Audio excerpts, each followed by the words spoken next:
What would be the reason to be concerned about how easily blood will flow?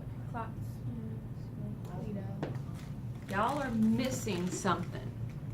There are three parts to the circulatory system. You've told me blood, you've told me the heart. So if my viscosity is affected, I'm going to actually affect the function of the heart. And I will therefore in turn affect the function of the tissues. So viscosity, when I said viscosity governs the flow, that's what I mean. The more viscous, the harder the flow. The less viscous, the easier the flow. The reason that you need to get, and note my terminology, your water every day. Not soda, not coffee, not tea, not energy drink, your water. Your body needs simple, good old-fashioned, I'm old enough, I ain't got to worry about it, out of the faucet water. Actually, bottled water is probably worse. But anyway. Now, osmolarity.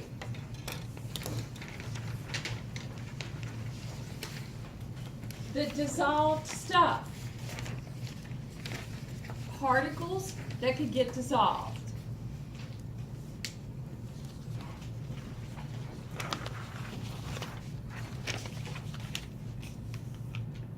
What is it that we can have that can move through a blood vessel wall? The movement's only, and it should, well, let's say it should, only be occurring at the level of the capillaries. That's the only place it should be occurring. If osmolarity is too high,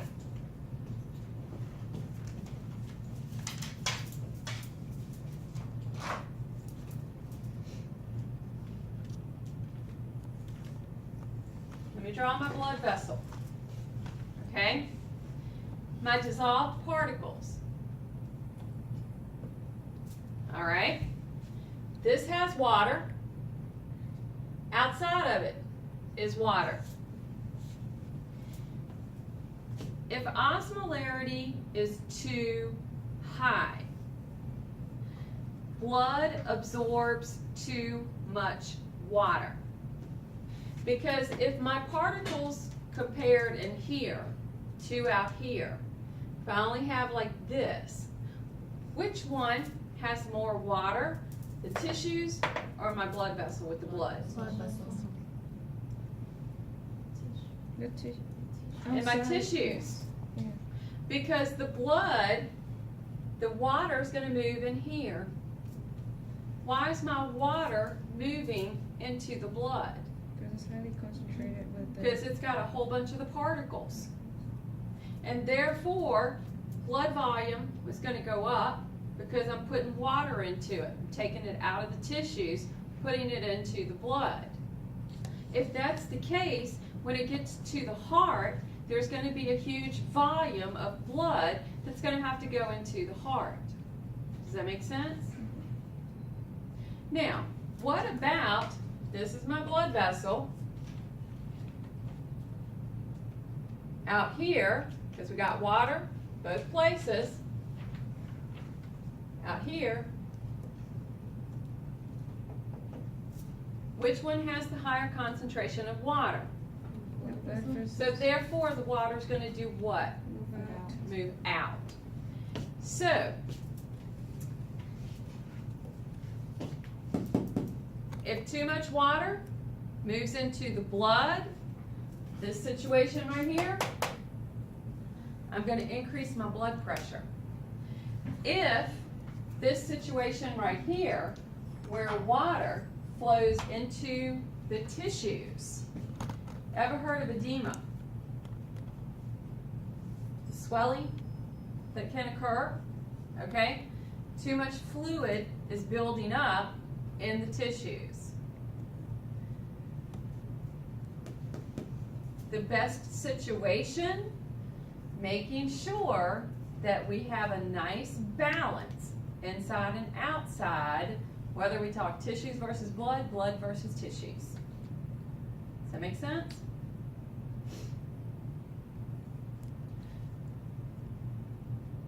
Now, interestingly, because when I looked at this particular slide, I debated on whether or not to keep it or get rid of it.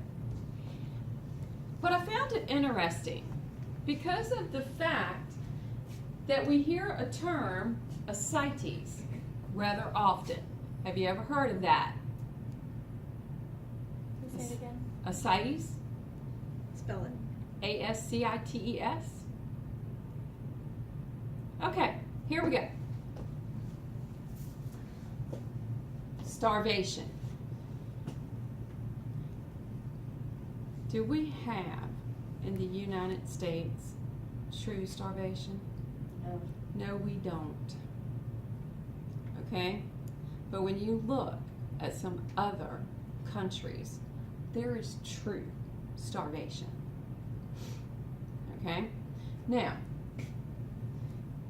that's going to affect everything else about the body, including the blood.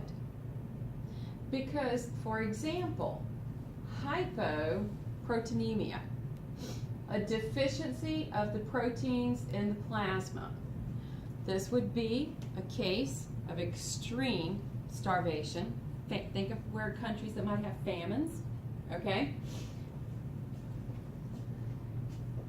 With the hypoproteinemia, if the proteins drop in the blood, osmolarity will drop, okay? Now, if that's the case, if particles in the blood drop, we see the fluids move into the tissues. Now, in the case of people with severe hypoproteinemia, okay, usually there's liver or kidney disease that might be associated with this, okay? In other cases, it can be times of severe starvation, like in a famine and so forth. In cases where there's severe burns, like the person has suffered third-degree burns, and basically they can't provide fluids to the person quick enough to keep up with the loss of the fluids from third-degree burns. But what will happen is the tissues will become edematous. They'll get a lot of edema built up. And one area that can especially build up the edema in cases of like the extreme starvation, severe burns, liver or kidney disease is the abdomen. And so what will happen is they'll be like paper thin arms and legs and everything else, but the abdomen will be like this. And it's ascites, that's the buildup of the fluid in the abdomen. Kwashiorkor, this is what we see in children that we find, say, in these famine-ravaged countries or something like that. There's the severe protein deficiency, and basically, after they get weaned, when the baby's born, they get weaned from the mom's milk, and they feed mostly on cereals, maybe rice, for example, is the staple that they get.